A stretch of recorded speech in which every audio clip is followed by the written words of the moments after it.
नमस्ते, मेरा नाम है विशाखा शर्मा और इस वीडियो लेक्चर में हम पढ़ने जा रहे हैं ग्राफ इंट्रोडक्शन। यह data structures and algorithm subject का एक पार्ट है जो कि ग्राफ यूनिट से रिलेटेड है। ग्राफ पढ़ने से पहले देखा जाए तो यूनिट वाइज हम अब तक ट्री पढ़ चुके होंगे, इसलिए नोड्स, वर्टिसेस और एजेस जैसी टर्म्स से हम पहले से ही फैमिलियर हैं। तो एक ग्राफ जिसे हम जी से डिनोट करते हैं दो सेट से मिलकर बनता है, V और E, जिसमें से V वर्टिसेस या नोड्स का सेट है और E एजेस का सेट है। अब ध्यान देने वाली बात यहाँ यह है कि V एक फाइनाइट और नॉन एम्प्टी सेट है। इसका मतलब फाइनाइट मतलब V अनगिनत सेट नहीं है, यानी कि अगर मैं वर्टिसेस का एक सेट बना रही हूँ तो हो सकता है उसके अंदर 20 नोड हो, 20,000 नोड हो, चाहे 20 करोड़ नोड हो, पर फाइनाइट मुझे सेट बनाते टाइम पता है कि कितने वर्टिसेस हैं। ऐसा नहीं है कि उसके अंदर अनगिनत ही संख्या चली जा रही है। और दूसरा नॉन एम्प्टी सेट होता है, मतलब खाली नहीं होता है, यानी कि एक ग्राफ ऐसा हो ही नहीं सकता कि किसी ग्राफ में वर्टेक्स ही नहीं हो, है ना। लेकिन यही चीज़ हमने ई के लिए नहीं लिखी है, एजेस के सेट के लिए नहीं लिखी है।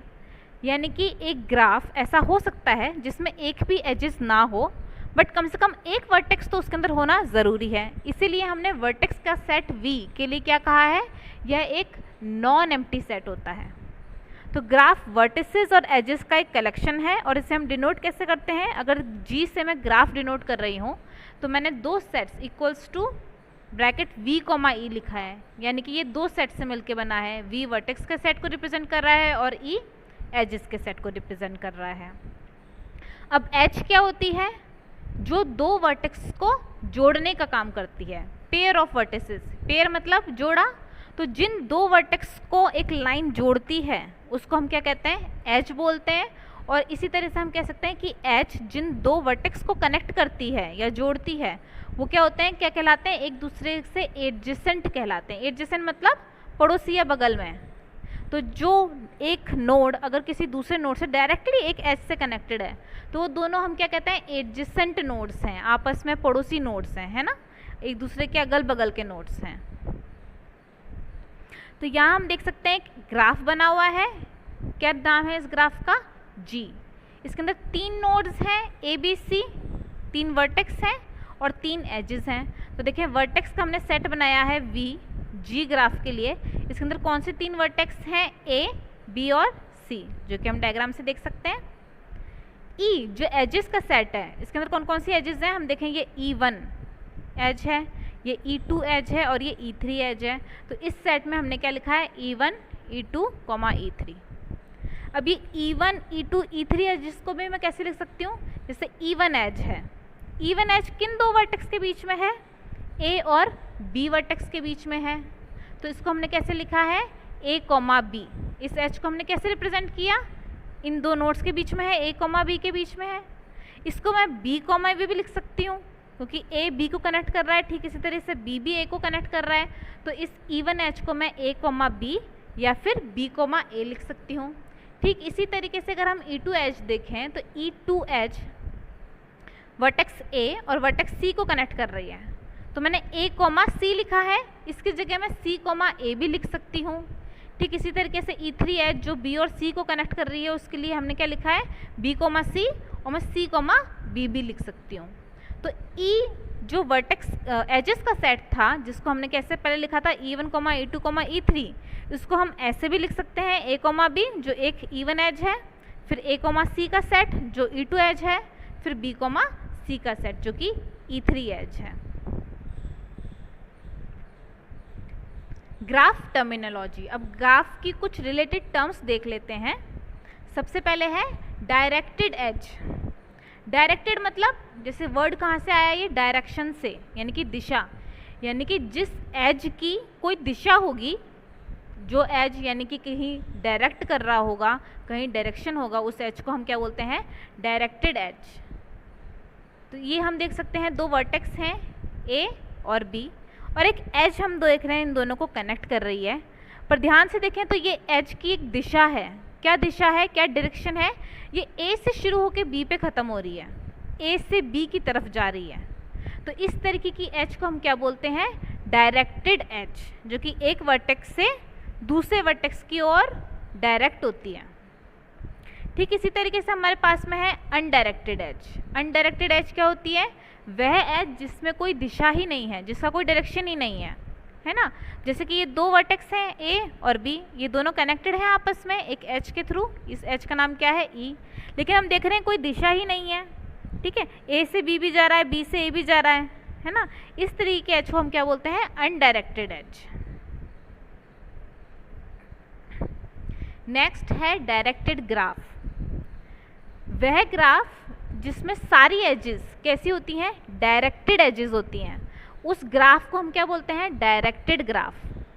तो ये हमारे पास में एक ग्राफ है, इसके अंदर 4 वर्टेक्स हैं ए बी सी डी और एजेस का सेट है। कितनी एजेस हैं इसके अंदर? 5 एजेस हैं, E1, E2, E3, E4, E5 और ये सारी की सारी डायरेक्टेड एजेस हैं। जैसे हम E1 की बात करें तो E1 कहाँ से है? A से शुरू हो रही है और B पे ख़त्म हो रही है, तो ये एज का डायरेक्शन क्या है? A B. तो E1 को हमने कैसे रिप्रेजेंट किया है? A, B से। अब ध्यान देने वाली बात यह है, यहाँ पे मैं A, B की जगह B, A नहीं लिख सकती, क्योंकि यह एज A से B की तरफ जा रही है, इसलिए मुझे A, B ही लिखना पड़ेगा, या फिर A' B भी मैं लिख सकती हूँ, यानी कि A से शुरू होकर B पे जा रही है। इसको मैं B, A या फिर B' A नहीं लिख सकती। ठीक इसी तरीके से E2 जो एज है वो C से A की तरफ जा रही है, तो हमने C, A लिखा है। E3 एज C से D की तरफ जा रही है, तो हमने C, D लिखा है। E4 एज D से B की तरफ जा रही है, तो हमने D, B लिखा है। E5 एज A से D की तरफ जा रही है, इसलिए हमने A, D लिखा है। यह कैसा ग्राफ है? एक डायरेक्टेड ग्राफ है, क्योंकि इसके अंदर सारी एजेस डायरेक्टेड एजेस होती हैं। नेक्स्ट है अनडायरेक्टेड ग्राफ। सिमिलरली वह ग्राफ जिसके अंदर सारी एजेस अनडायरेक्टेड हों, जिनकी कोई दिशा नहीं हो, यानी कि दो नोड्स सिंपली एक लाइन से कनेक्टेड है, उसमें कोई दिशा नहीं है, उसे हम कहते हैं अनडायरेक्टेड ग्राफ। तो यह एक ग्राफ, सेम ग्राफ जो हमने पहले देखा वो हमारे पास में है, सेम वर्टिसेस हैं, सेम एजेस हैं, बट ये एजेस कौन सी हैं? जिसमें कोई डायरेक्शन नहीं है, अनडायरेक्टेड एजेस हैं। तो ई का जो हमने सेट बनाया E1, E2, E3, E4, E5, इसमें जब इन एजेस को हम डिफाइन करेंगे तो हम देखेंगे E1 एज A और B के बीच में है, तो A से B भी जा रही है, B से A भी जा रही है, तो हमने E1 एज को कैसे रिप्रेजेंट किया है? A, B, या फिर मैं कैसे रिप्रेजेंट कर सकती हूँ? उसकी जगह B, B भी लिख सकती हूँ, बात एक ही है। ठीक इसी तरीके से मैं देखूंगी E2 जो A और C के बीच में है, तो इसको मैंने C, A भी लिखा है और A, C भी लिखा है। ठीक इसी तरीके से जो बाकी सभी एजेस हैं, E3 की बात करें तो इसको मैं C, D भी लिख सकती हूँ, D, C भी। E4 की जगह मैं क्या लिख सकती हूँ? B, D या फिर D, B। And finally E5 की जगह हम लिख सकते हैं A, D या फिर D, A। यह ग्राफ कैसा ग्राफ है? एक अनडायरेक्टेड ग्राफ है जिसके अंदर सारी एजेस अनडायरेक्टेड हैं। नेक्स्ट आता है मिक्स्ड ग्राफ, यानी कि वह ग्राफ जिसके अंदर कुछ एजेस तो डायरेक्टेड हैं और कुछ एजेस अनडायरेक्टेड हैं। तो ना तो ये प्योरली डायरेक्टेड ग्राफ हुआ, ना ही ये प्योरली अनडायरेक्टेड ग्राफ हुआ, तो इस तरीके के ग्राफ को हम क्या बोलते हैं? Mixed graph. Next is multi graph. Multi graph मतलब वह ग्राफ जिसके अंदर पैरेलल एजेस होती हैं। अब पैरेलल एजेस क्या होती हैं? हमने पढ़ा है कि दो वर्टेक्स को कनेक्ट कर रही एक लाइन को हम क्या बोलते हैं? एज बोलते हैं। लेकिन ज़रूरी नहीं है कि दो वर्टेक्स के बीच में सिर्फ एक ही लाइन हो, यानी कि दो वर्टेक्स के बीच में सिर्फ एक ही एज हो। यदि दो वर्टेक्स के बीच में मल्टीपल एजेस होती हैं, है ना, यानी कि एक से ज़्यादा एजेस होती हैं, तो उनको हम बोलते हैं पैरेलल एजेस। अब ये कैसे होती हैं? ये हमारे पास में एक ग्राफ बना हुआ है, तो इसमें हम ध्यान से देखें तो A और B ये दो वर्टेक्स हैं, इनके बीच में दो एजेस हैं, E1 और E6। E1 एज जो A से B की तरफ जा रही है और E6 एज जो B से A की तरफ जा रही है। देखें E1 को हमने लिखा है A, B, E6 का डायरेक्शन अलग है तो हमने लिखा है B, A, लेकिन ये दोनों वही नोड्स को कनेक्ट कर रही हैं। दो नोड्स के बीच में मल्टीपल एजेस हैं, तो इनको हम क्या बोलते हैं? Parallel edges. और इस तरीके के ग्राफ को हम क्या बोलते हैं? Multi graph. नेक्स्ट आता है नल graph.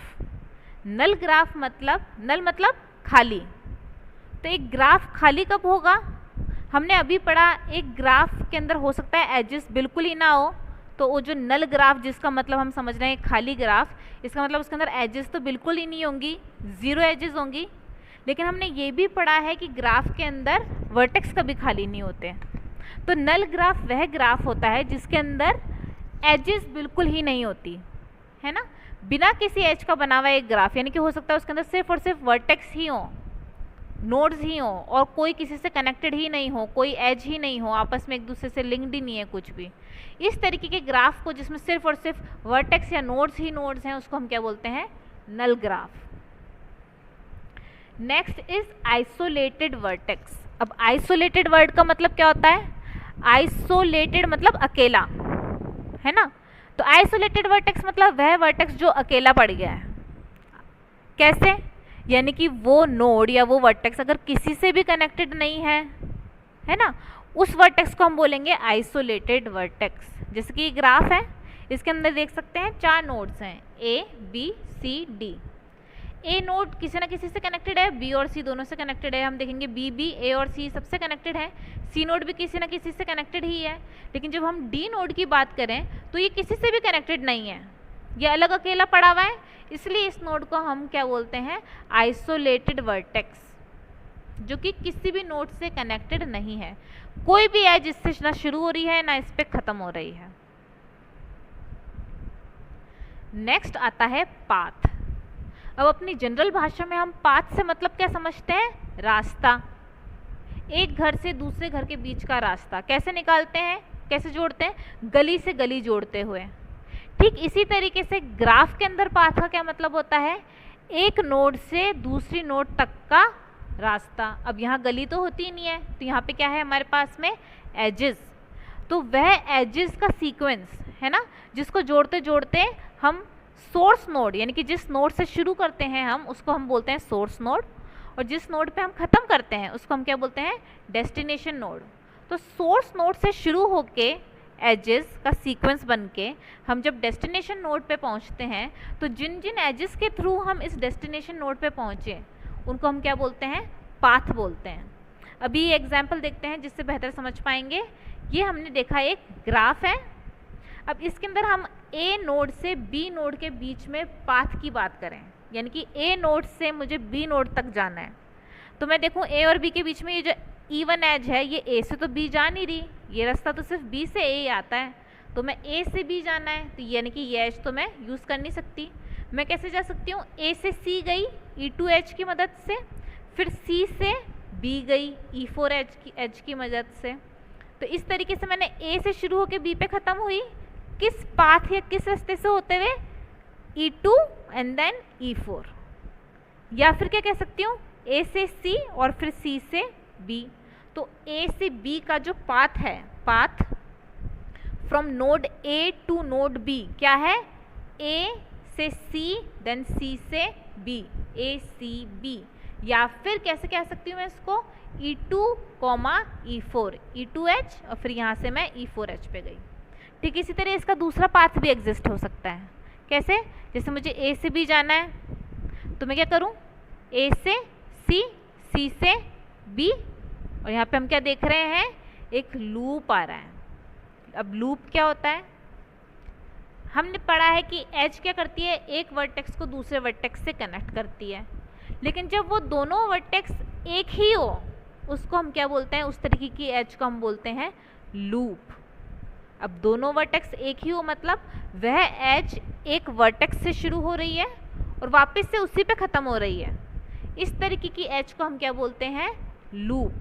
As starting and ending on same vertex, same vertex से शुरू हो रही है, हम देख रहे हैं बी से ही शुरू हो रही है E6 और घूम के बी पर ही ख़त्म हो गई।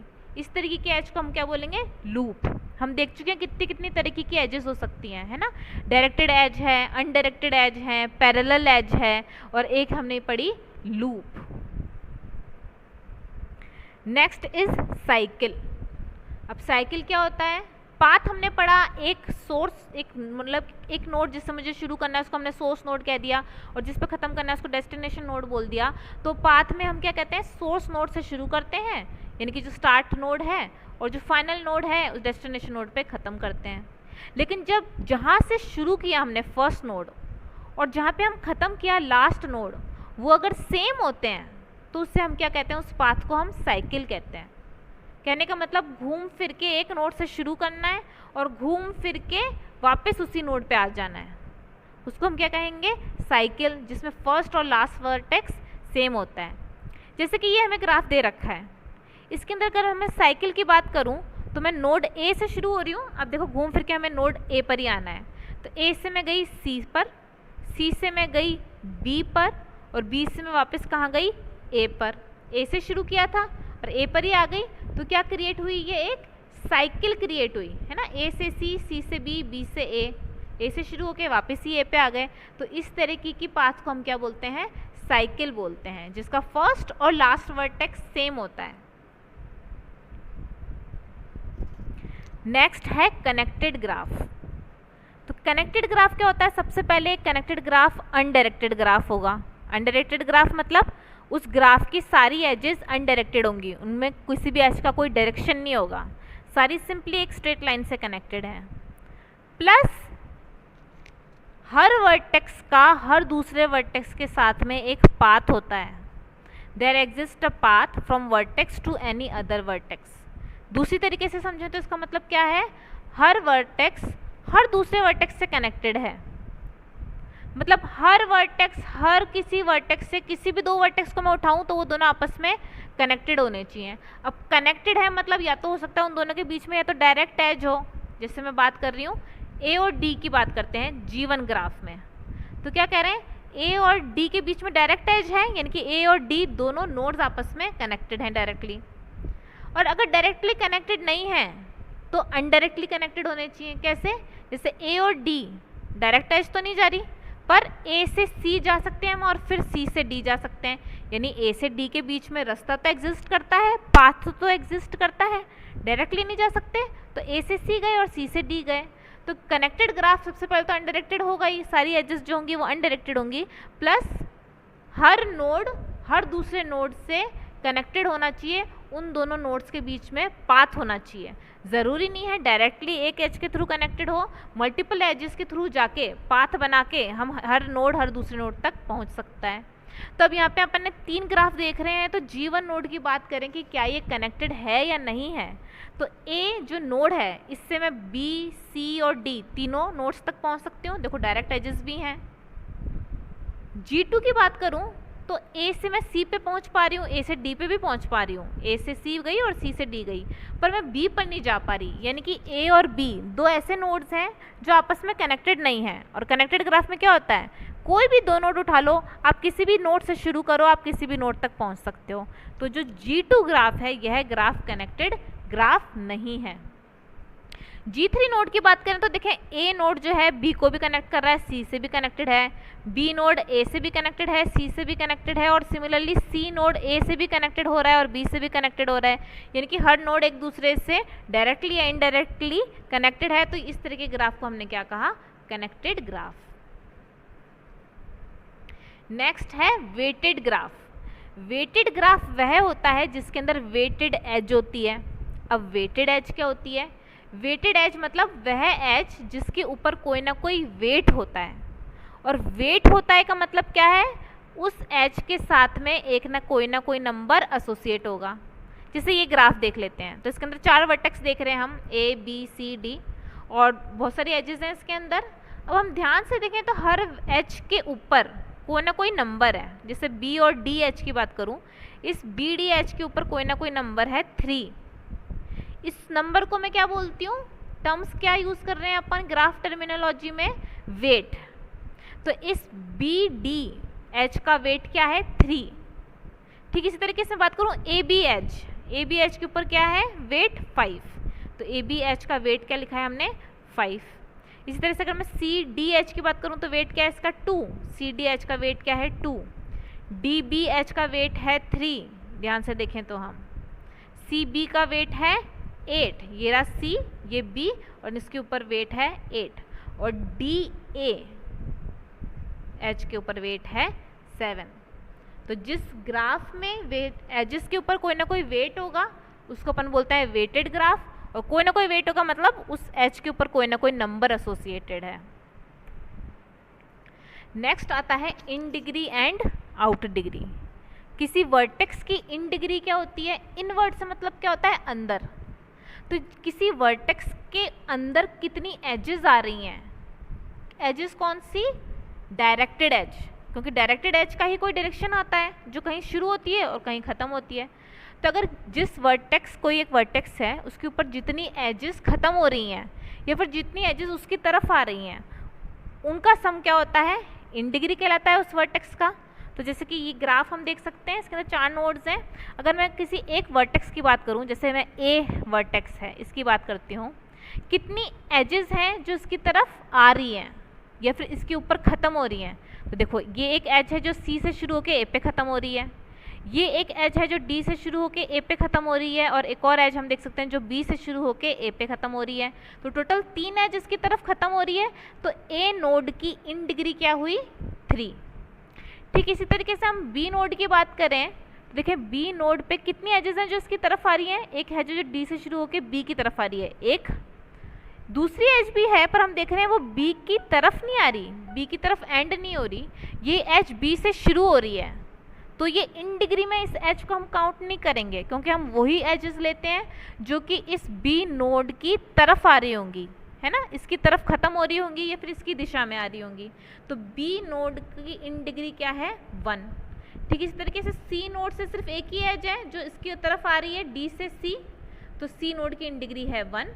और डी नोड की देखें, ध्यान से बात करें तो 3 एजेस हैं जो तीनों बाहर ही जा रही हैं, इसकी तरफ, इसके अंदर तो कोई भी एज नहीं आ रही, तो इसलिए इसकी इन डिग्री क्या है? 0। ठीक इसी तरीके से किसी वर्टेक्स की आउट डिग्री क्या होती है कि कितनी एजेस उससे बाहर जा रही हैं। तो ए नोड की बात करूं मैं, ए नोड में एक भी एज नहीं है जो बाहर जा रही है, सारी एजेस अंदर ही आ रही हैं, तो ए नोड की आउट डिग्री क्या हुई? 0। बी नोड की आउट डिग्री क्या है? एक हम एज देख रहे हैं जो बी से बाहर जाके ए की तरफ जा रही है, इसलिए इसकी आउट डिग्री है 1। ठीक इसी तरीके से सी में भी सिर्फ एक ही एज है जो बाहर की तरफ जा रही है, सी की आउट डिग्री हो गई 1।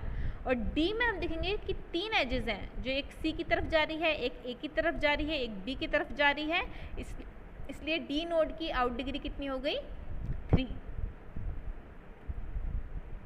एक इम्पॉर्टेंट प्रॉपर्टी यहाँ पे ध्यान देने वाली क्या है कि एक ग्राफ में सब नोड्स की, जितने भी नोड्स होंगे उनकी इन डिग्री का हम सम करेंगे, वो बराबर होता है किससे? आउट डिग्री का जो हम सम करेंगे। तो जैसे ये ग्राफ था, इसमें 4 नोड्स थे, हमने चारों नोड्स की इन डिग्री लिख ली, अभी निकाली अपन ने।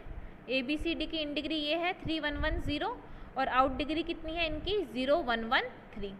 अब इन डिग्री का हम सम करेंगे, इन डिग्री का सम आ रहा है 5, तो आउट डिग्री का सम भी कितना आना चाहिए? 5। तो ये एक इम्पॉर्टेंट प्रॉपर्टी है कि sum of in degree of all vertices, सारे वर्टेक्सेस की जो इन डिग्री निकाली हमने, उसका जब हम सम करेंगे इज इक्वल टू जितने भी वर्टेसेस की आउट डिग्री है उनका सम। अब ऐसा क्यों हो रहा है?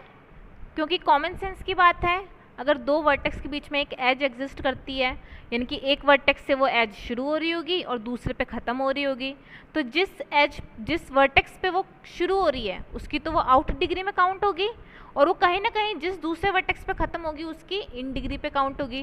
ठीक इसी कारण सारे नोड्स के बीच में जो भी एजेस होंगी उनकी इन डिग्री का सम और आउट डिग्री का सम बराबर होना चाहिए।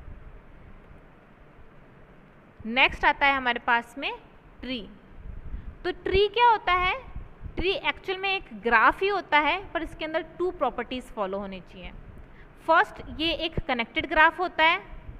कनेक्टेड ग्राफ मतलब एक नोड से किसी भी दूसरे नोड तक जाया जा सकता है, एक पाथ एग्जिस्ट करता है हर 2 नोड के बीच में, ये हम देख चुके हैं कनेक्टेड ग्राफ क्या होता है।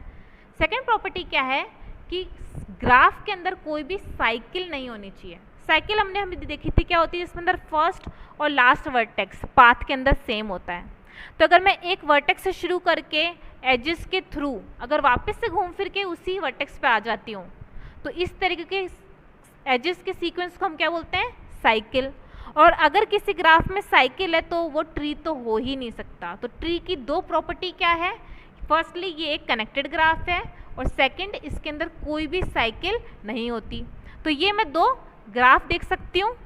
अब मैं देख रही हूँ ये ग्राफ जो फर्स्ट है ये कनेक्टेड है, हर दो नोड्स के बीच में मैं जा सकती हूँ, ए से सी भी जा सकती हूँ, ए से बी भी जा सकती हूँ, सी से बी भी जा सकती हूँ, सी से ए गई और ए से बी गई, यानी कि ये कनेक्टेड ग्राफ है प्लस इसके अंदर कोई साइकिल नहीं है, तो इस ग्राफ को मैं क्या कहूँगी, ट्री। अब जैसे मैं एक एज एक्स्ट्रा लगा दूँ, जैसे मैं बी और सी को कनेक्ट करने के लिए एक एज यहाँ पे ड्रॉ कर दूँ, तो मैं देखूँगी एक साइकिल क्रिएट हो गई है, ए से सी से बी और बी से ए, तो यह एक फिर ट्री नहीं कहलाएगा। ठीक इस तरीके से ये भी जो ग्राफ है हम देख रहे हैं कि ये कनेक्टेड है और इसके अंदर कोई भी साइकिल नहीं है, तो यह भी एक ट्री है। Thank you.